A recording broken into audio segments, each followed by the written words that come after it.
to erase unhappy endings. When I wake, I can make 1,000 dreams come true.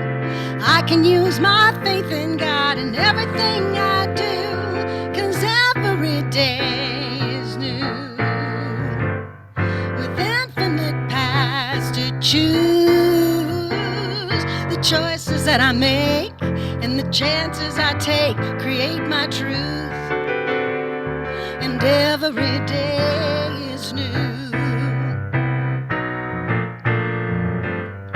Every night when I go to sleep, my unconscious mind counts the blessings I reap. When I sleep, my thoughts seem to work themselves on out. And when I rise to greet the day, my mind is free of doubt, 'cause every day is new. So many paths I can choose, the choices that I make and the chances I take create my truth, and every day is new. Now I don't get caught up in trying to make life make sense. The price that it would cost me would be too high an expense, so I just pray and keep the faith, because every day is new, with infinite paths I can choose. Oh, the choices that I make and the chances I take create my truth, and every day is new. Yeah, it's true. Every day is new. Yeah, yeah, yeah. Every day is new.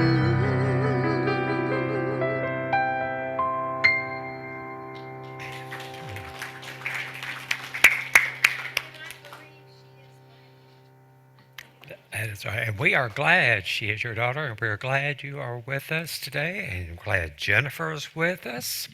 We are glad everyone is with us, and you know what we say here, we don't care how you show up, whether it's in Zoom here or later on Facebook or YouTube. We're just glad you show up, so we're glad you're here. All right, today we are talking about tradition. Good old time-honored. We don't know why we do it that way, but we've always done it that way. Tradition. And we all have them, right? Couples build traditions over the years. You know, consider this.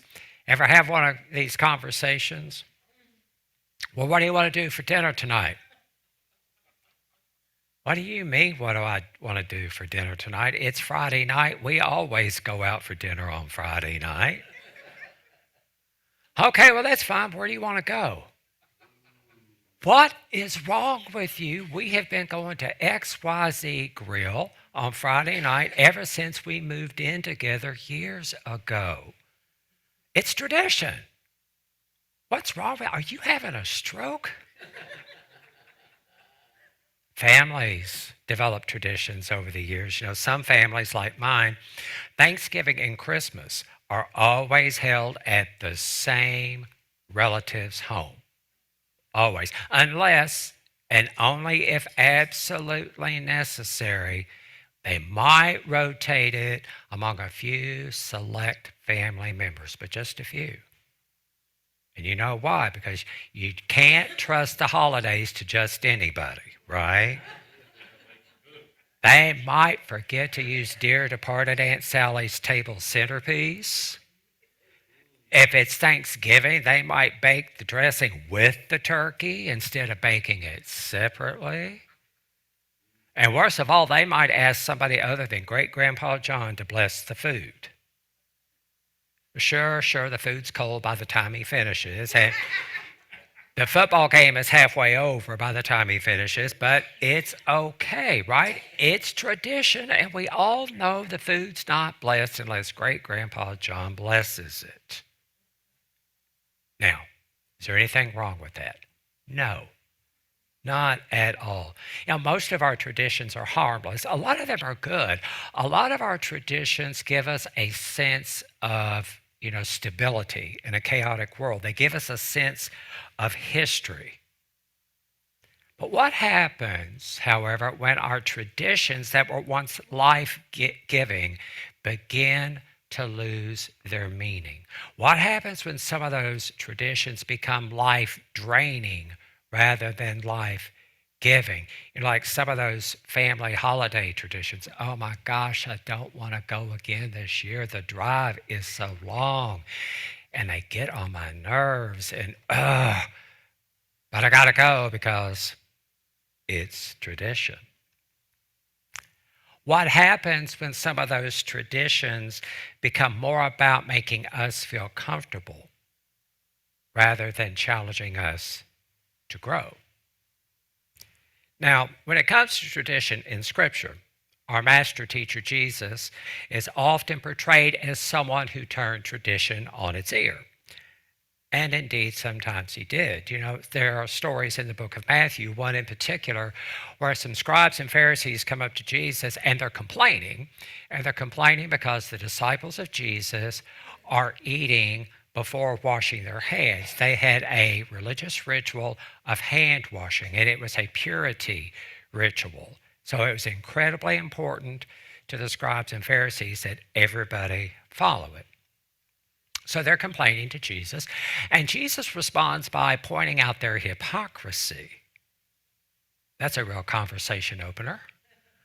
But see, what was going on was Jesus knew that some of these guys were actually not following the commandment to honor their fathers and mothers because they weren't taking care of their parents in their old age when their parents needed them the most.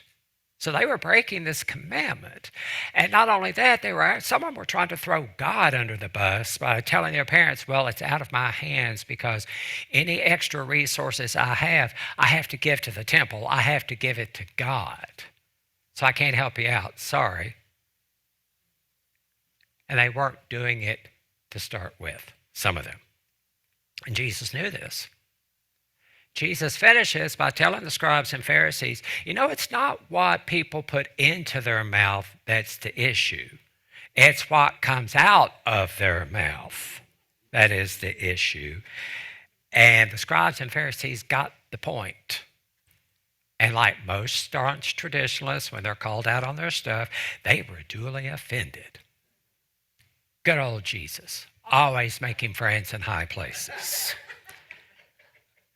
But that wasn't enough. He did it again later in the book of Matthew with, you guessed it, scribes and Pharisees. He told them that, yes, he knew that they tithed mint, dill, and cumin as their tradition required. And he also knew that they were neglecting the weightier matters of the law like justice, mercy, and faithfulness. Now, this whole reinterpretation of tradition was a pattern of practice for Jesus. And not only for Jesus, the great prophets of other traditions did the same thing. What I'm saying here is in the case of Jesus, he did not come to establish a brand new religion, complete with new rules, regulations, rituals, and yes, tradition. I mean, after all, look at what was being done in the name of religious tradition already. Who needed more of that?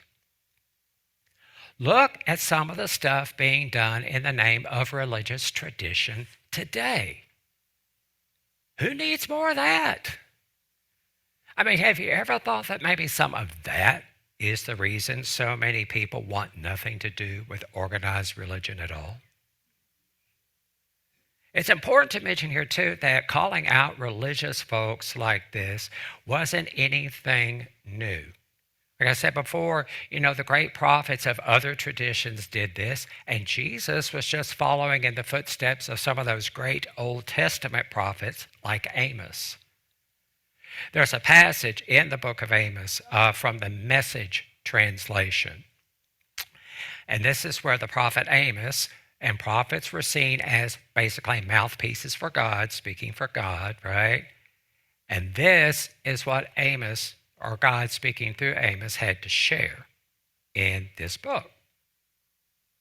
I can't stand your religious meetings. I'm fed up with your conferences and conventions. I want nothing to do with your religion projects, your pretentious slogans and goals. I am sick of your fundraising schemes, your public relations and image making. I've had all I can take of your noisy ego music, too. Do you know what I want? Justice. Oceans of it. I want fairness. Rivers of it. That's in the Old Testament. Different translation, same spirit. How about that? Yeah, and some people think Jesus is edgy. But notice too here what Jesus and Amos are not saying. They are not saying that those rituals and practices, that all those traditions were bad. There was a place for them. What they're saying here is, or at least I believe, is that even if these rituals and traditions and rules and regulations make people feel good about themselves, like if we cross all the T's and we dot all the I's, God's going to be happy and look at how holy we are. If that makes you feel good about yourself, that's okay. But the thing is, if these rituals and traditions don't transform how you feel inside and transform how that causes you to react in your world and respond to your world, if it doesn't result in positive change in the world around you, you've missed the point. You've missed the point of spiritual practice altogether. Sure, a lot of those rituals and practices and traditions probably, back in the day and early on, had special meaning for people. Right? It caused them to respond in meaningful and in loving ways in their world. But years and years later, I could see it happening in the Old Testament, especially in the New. Why do we do things like this? Well, I'm really not sure. But way back in the day, we were told, one of our great leaders said we had to do it this way. So we do it this way because, well, we've always done it this way. We're not sure why. We were just told that's the way to do it, so we never changed it. It's tradition. So what does all that mean for us? Well, folks, one of the many, many lessons we get in the Bible is that times change. If you read the Bible, you'll see that, among other things, that it is a story about humanity's ever-evolving relationship with who or what most people call God. Practices and rituals and traditions that worked in one period of time began to lose meaning over time as humanity evolved and learned more about the world around them, and about how their bodies worked, and how the weather patterns worked, and how life in general worked. Think about this. In many ways, the world of the Old Testament prophets was very different than the world of Jesus in the New Testament. In the Old Testament, if you read it, you see that it focuses on an outer, often capricious God who was loving and also judgmental, and who at times, it seems, played favorites. And not only that, a God who could also get quite angry and vengeful. It's all there. It's all in the Old Testament, and you know what? That's okay. Do you know why that's okay? Because that's what people knew at the time. That's how they saw God operating in the world. They, like us, were doing the best they can with what they knew and what they have, and that's okay. Later, however, in history, we see in Jesus a different way of looking at God. Jesus emphasized our oneness with God and with one another. God in us and us in God, as he was in God and God was in him. In Jesus, we see that for those who believe, we can do all that he did and maybe even more. We begin to learn that what God does for us, God does through us and as us. Throughout history, though, and especially if you read through the Bible, we see they have one thing in common. We see that all of humanity's religious traditions and rituals, as comforting as they may be for us, aren't the main point. No, the most critical issue here is what we do today in this place here. And not only in this place here, but what we do in here with our spiritual practices, our individual practices, what we do in here and in here. How does that transform us? How does it transform how we respond to the world? How does it transform into things like justice and mercy and faithfulness in our world, and not just for us or the people we like, but even for those people who work our last available nerve? And oh my word, why do we have to do that? Why do we have to care about them? Because they are us and we are them.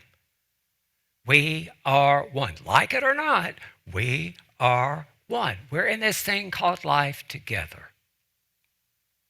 So again, what works in one period of time may no longer make sense as we evolve and grow in our spiritual path. Beliefs, practices, and traditions which comfort us and challenged us to grow at one time in our lives may actually hold us back from growth in another. It does not mean that those practices were or are bad or wrong. It doesn't mean that at all. It just means it's time for us to level up.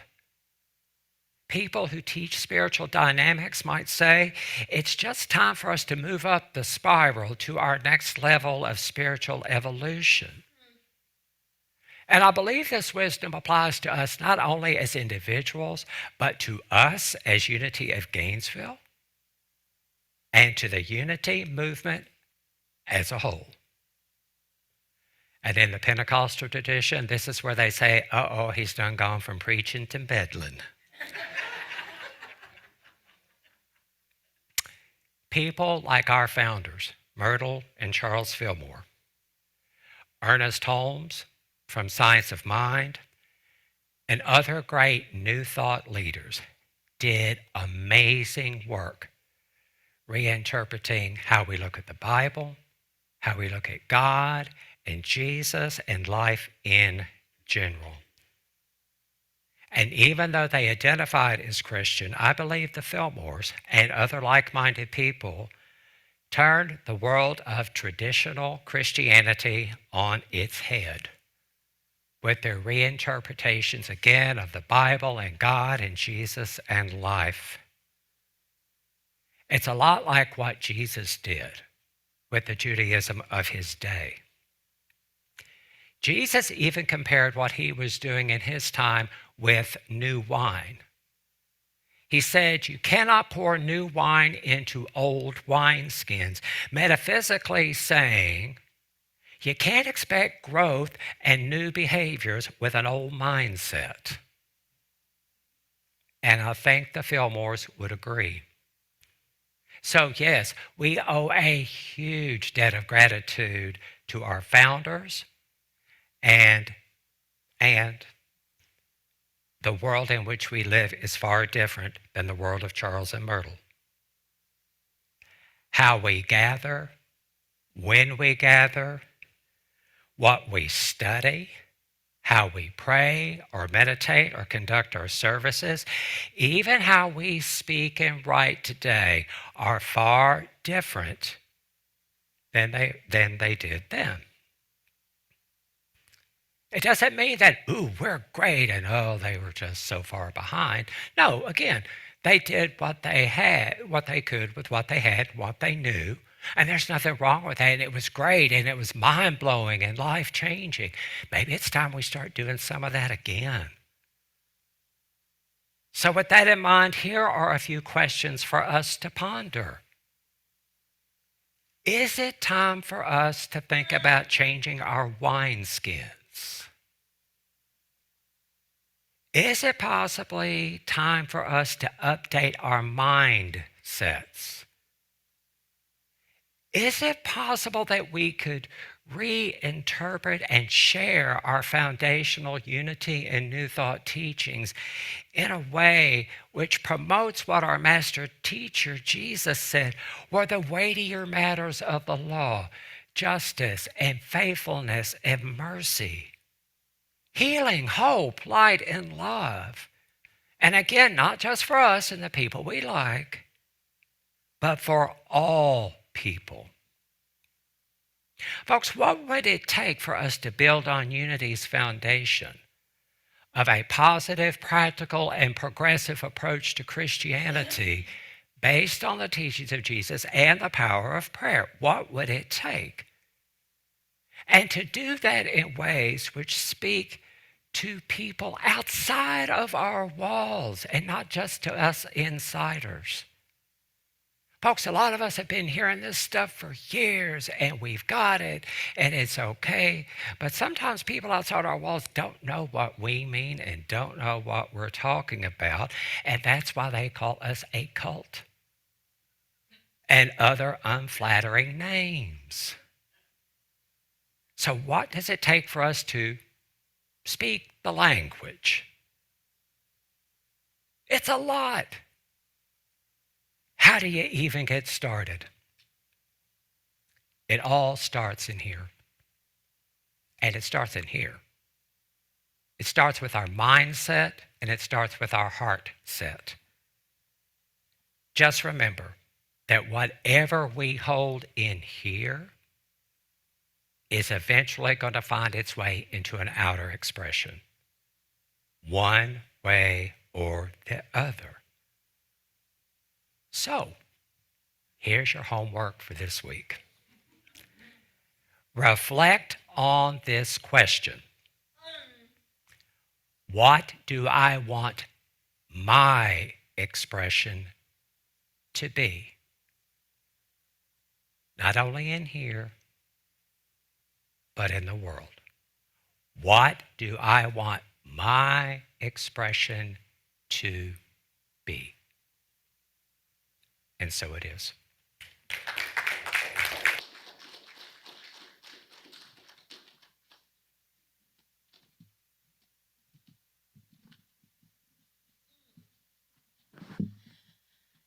And now let's quiet ourselves for a time of meditation and reflection.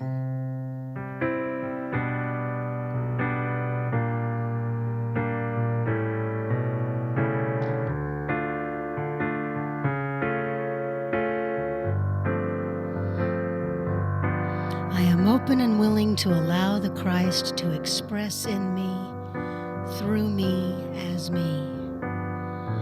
I am open and willing to allow the Christ to express in me, through me, as me.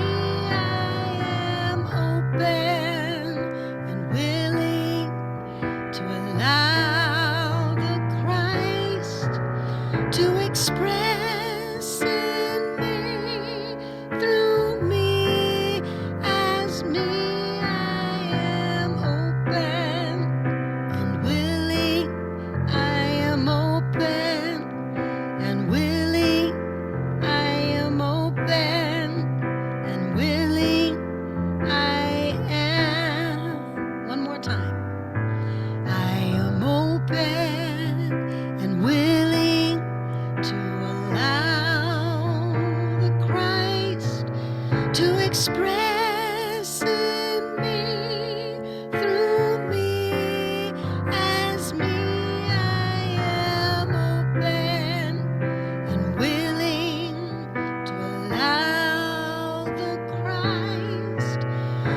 express in me, through me, as me. I am open and willing. I am open and willing.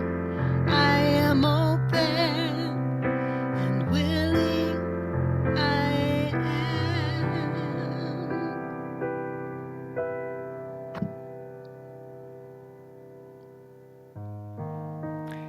So, as we enter our moment of meditation this morning, I encourage everyone, as you're comfortable doing so, to simply relax, maybe shake out the shoulders a bit. Closing your eyes or holding a soft gaze.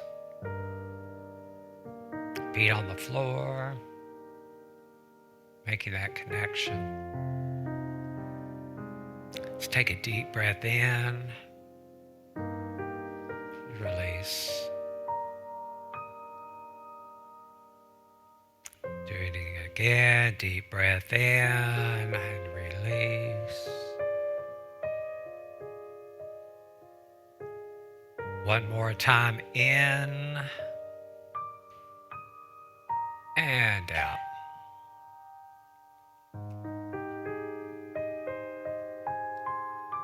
Just kind of letting our minds clear out a bit.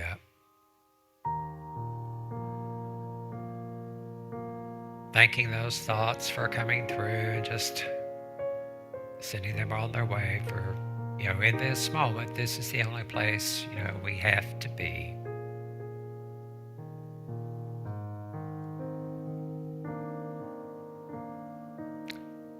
And as you continue to just breathe normally now, relaxing.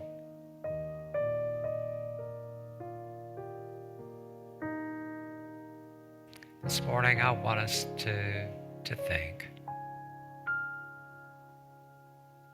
Just consider, as Scripture says, that whatever is beautiful,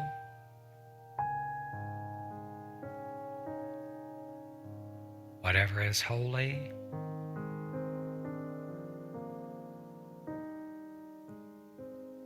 whatever is just, think on these things.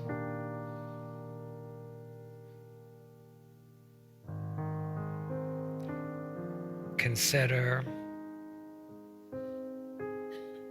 what is mine to do in this moment.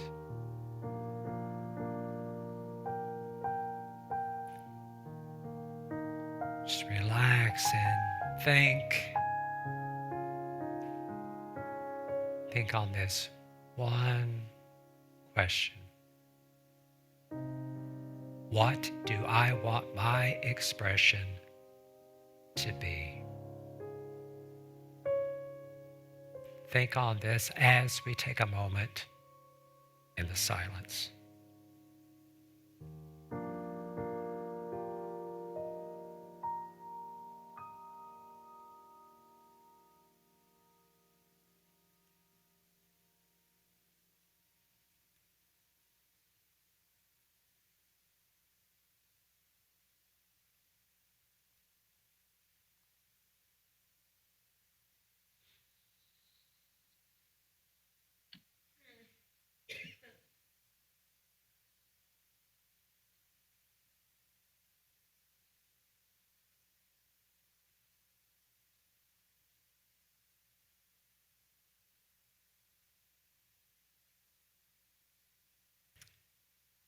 And as we slowly come back into the room,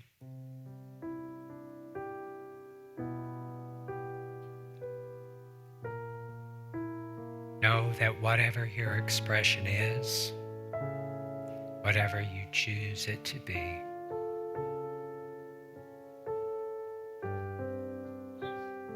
it is and will be beautiful, healing, loving, faithful, and just. Believe it because it's true. Express because you can. And so it is.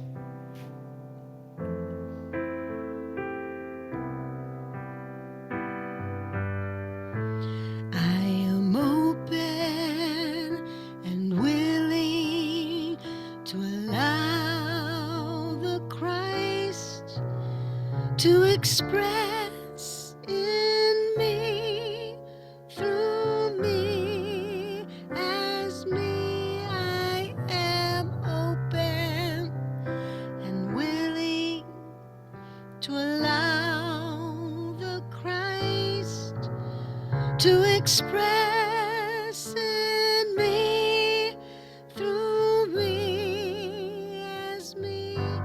I am open and willing. I am open and willing. I am open and willing. I am, sing it with me.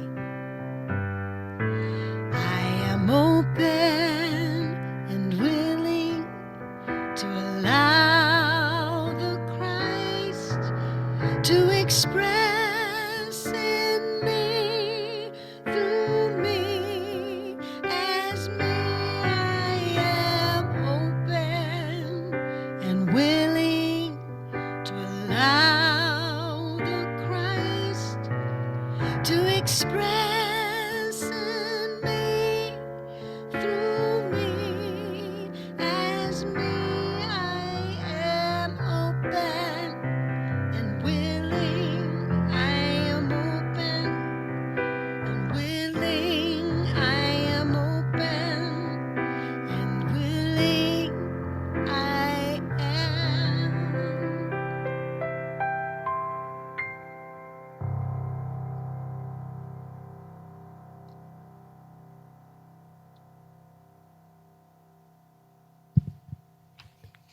Good morning.